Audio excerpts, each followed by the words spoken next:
নমস্কার সবাইকে। দেখতে পাচ্ছ এই যে উইন্ডশিল্ডটা, আমার বাইকে যে উইন্ডশিল্ডটা খুব সুন্দর লাগছে, আমার তো খুব সুন্দর লাগছে।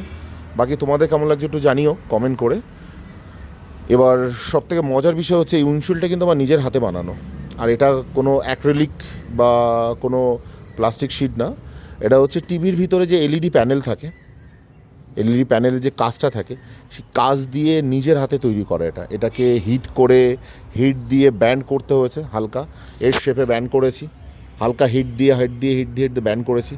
ব্যান্ড করিয়ে এটাকে কেটেছি গ্রাইন্ডার দিয়ে, নিজে পুরো শেপ করে কেটেছি। কেটে এটা সাইডটা ঘষেছি। তো কেমন হলো বা কেমন হয়েছে একটু জানিও, কমেন্ট করো, ভালো লাগবে। আর কে এরকম ধরনের জোগাড়ু সিস্টেম করে, বা কে এই ধরনের মানে এই টাইপের মানে নিজে করার চেষ্টা, যে না কিনে, যে কেনাটা আলাদা জিনিস, কেনার লুকটা আলাদা হয়, বাট নিজে করেছে এটা, এর একটা আলাদা ফিল ভাই, এর একটা আলাদা ফিলিংস আসে। তো কে এরকম করে একটু জানিও আমাকে কমেন্ট করে।